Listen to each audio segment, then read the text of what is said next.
In this video, I will show you how to solve probability word problems using the three probability formulas. So I'm going to give these formulas to my students on a formula sheet. If you're somebody from the internet, find out whether or not you have to memorize these. Okay, so a couple hints to help you know when to use which formula. This vertical line right here, this means the probability of A given B. This is the only formula that involves given. So if I see the word given, I know to use this formula. All three of the formulas involve and. This one has and, this one has and, this one has and. So seeing the word and doesn't really help me know which formula to use. However, the addition rule, this is the only formula that involves or. And of course, don't forget, A or B can be written using this symbol. This is the or symbol. A and B can be written using this symbol. This is A and B. So if I see or, I know it's going to be the addition rule. If I don't see given and if I don't see or, it's probably going to be the multiplication rule. So I'll try that. Okay, so looking at problem number 7. This is part 2 of the video, so I've already done problems 1 through 6. So if you haven't watched that video yet, you might want to go back and check it out.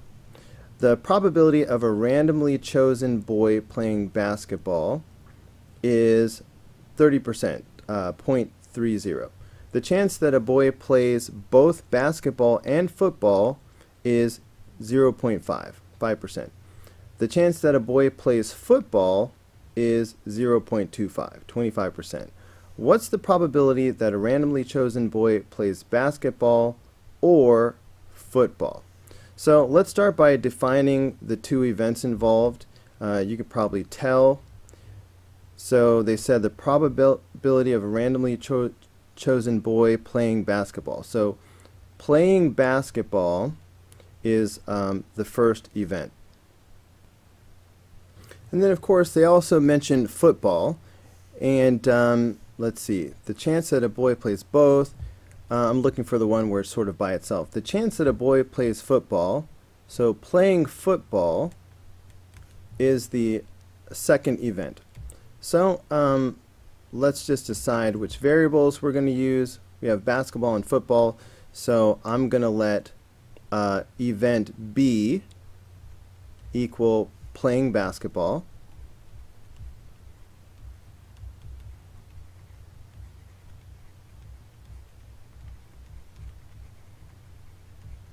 And I'm going to let event F be playing football.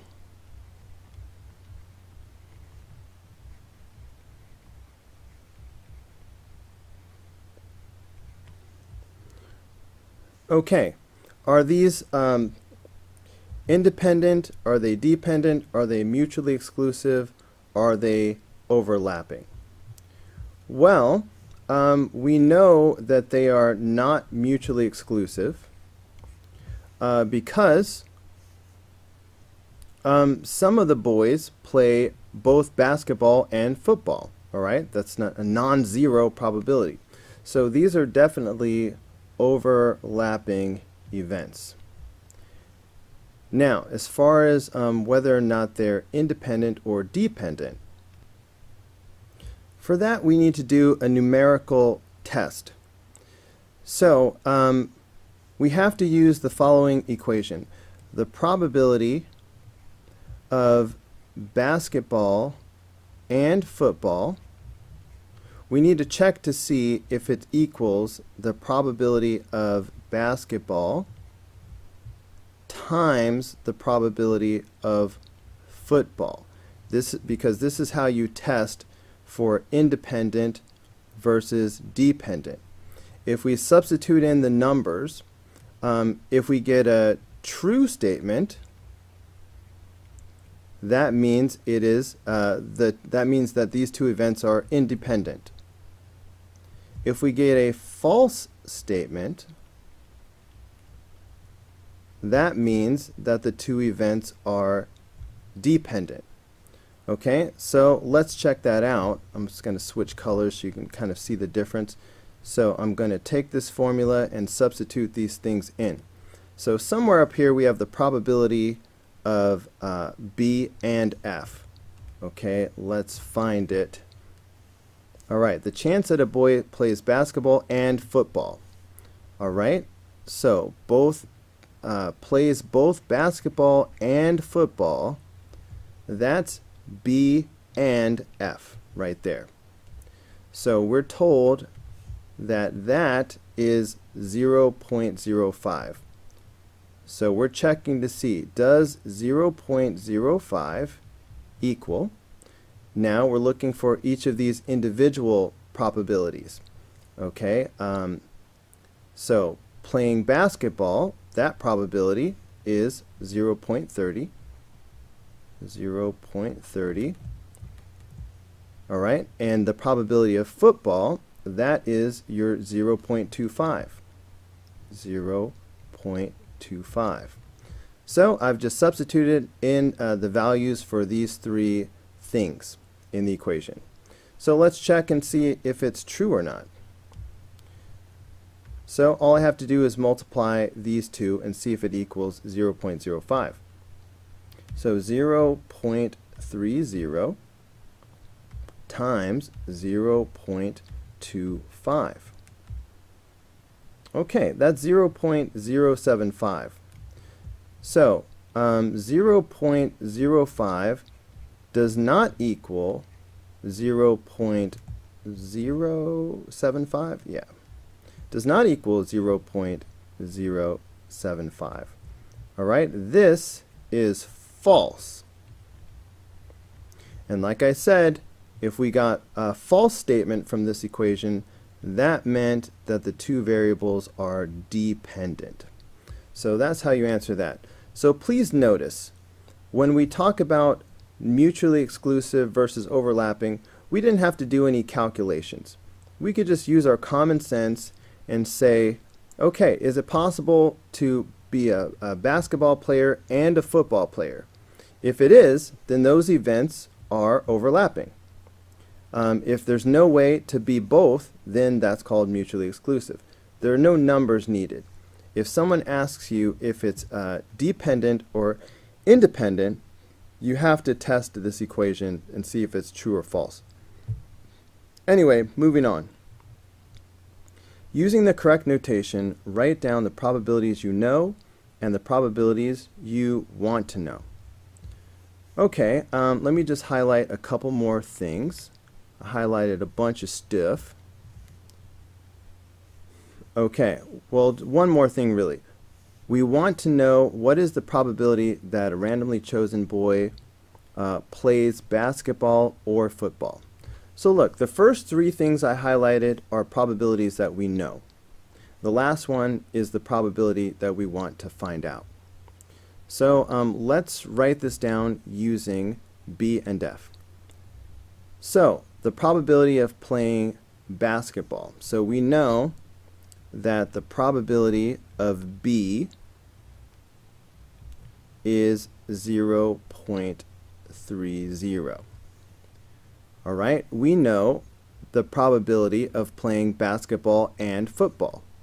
So the probability of B and F, that's 0.05. 0.05. And the probability of playing football is 0.25. So probability of F is 0.25. All right. I tried to make it better, I made it worse. I think you can still see it. And then finally, the thing that we're looking for is the probability of basketball or football. So that's the probability of B or F equals question mark. So we know these three things, we're looking for this one. So the next thing you have to ask yourself is, which one of these formulas do we use? And again, notice that we're looking for an or statement. We're looking for the probability of basketball or football. And the only formula that involves or is the addition rule. So that tells us we're going to use the addition rule. Study this very carefully. All I'm going to do is replace the A's and B's, all right, with B's and F's. So that's what I'm going to do right now. So let's write down the formula that we will use. So the formula goes, the probability of B or F is equal to the probability of B plus the probability of F minus the probability of B and F. Okay, one more time, quick glance. Hopefully you can see I'm just rewriting this equation using B and F instead of A and B. Alright, now we're going to substitute what we know and solve for what we want to know. So let's see. The probability of B or F, well, that's what we're looking for. So I'm just going to write that down the way it is. The probability of B or F. Okay, probability of B, we know that that is 0.30. Okay, the probability of F, that is 0.25. You know what, it is bothering me.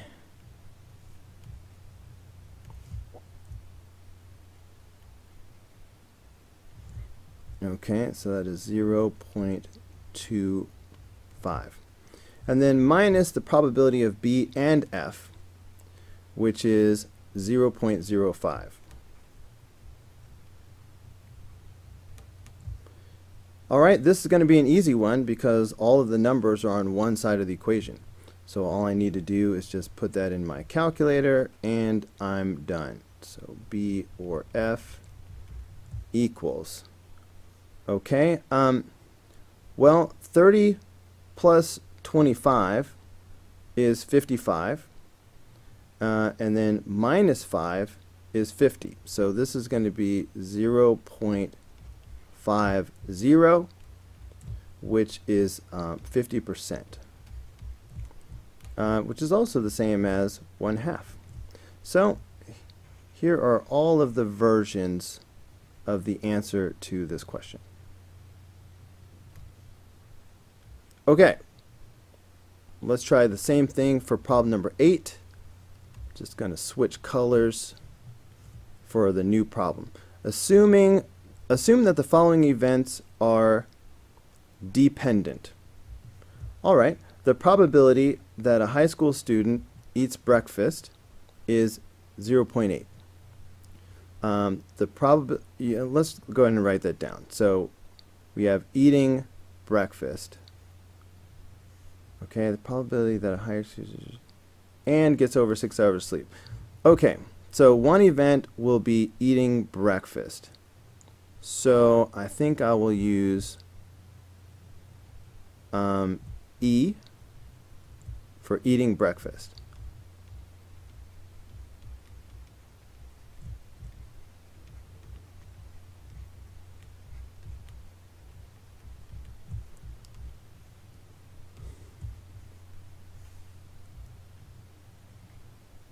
Okay, so that is my first event. Now, the probability that a high school senior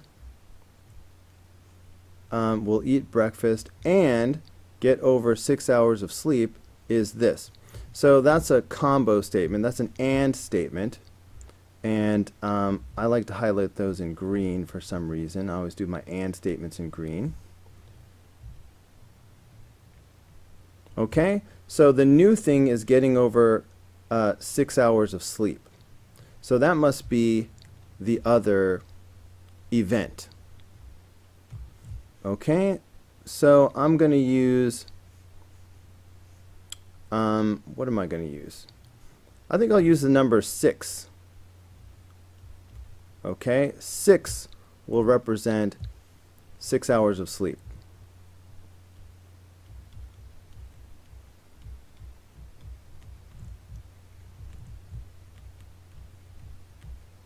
Okay, even though that's a number, it's not going to confuse us because it'll be inside of probability, so it'll be very clear that this is not part of the calculation. Alright, so those are my two events. Let me just keep reading and highlighting things. What's the probability that a high school senior will get over 6 hours of sleep given that the person ate breakfast? Okay. Alright. Over 6 hours of sleep given that the person ate breakfast. Okay, well, let's write down the probabilities that we know, and let's write down the one that we're trying to find. The probability of eating breakfast. So the probability of E is 0.8. Now, the probability of eating breakfast and getting over 6 hours of sleep is 0.2. So that is the probability of E and 6 is 0.2.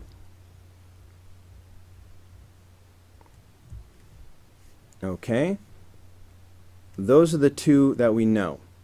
Now, what is the probability that a student will get over 6 hours of sleep given that the person ate breakfast?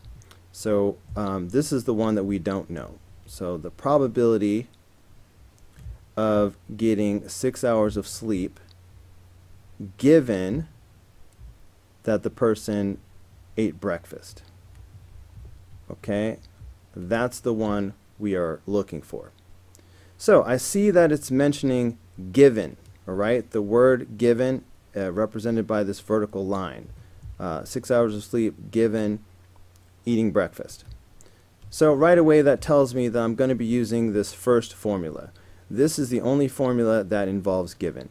So look at this very carefully because this equals the probability of A and B divided by the probability of B. Okay, so I'm just going to rewrite this using 6 and E instead of A and B. Okay, so here we go. The probability of 6 given E is going to equal the probability of 6 and E divided by the probability of E. Alright, so I just substituted instead of A, everywhere you see A, I put a 6. Everywhere you see a B, I put an E. Okay, now let's substitute in the values that we know and solve for the one we don't know. The probability of 6 and E. Well, that's the one that we don't know. That's the one we're looking for. That's going to make this problem easy actually, because that means all of the numbers are going to be on the right hand side of the equation. So this problem is going to be relatively easy. Because we know the probability of 6 and E. Alright, that's the same thing as this. So that is 0.2. And we know the probability of eating breakfast. Probability of E is 0.8. 0.8. So all we have to do is divide this. So 0.2 divided by 0.8. Okay, that is 0.25.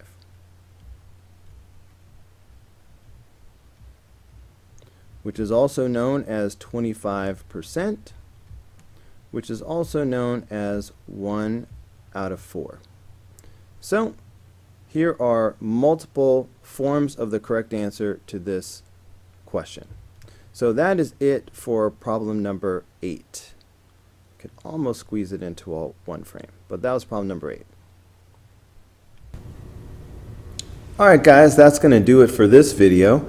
Go ahead and click here in the red apple to watch the next video. Click in the green apple to subscribe, or click the yellow apple for the full playlist.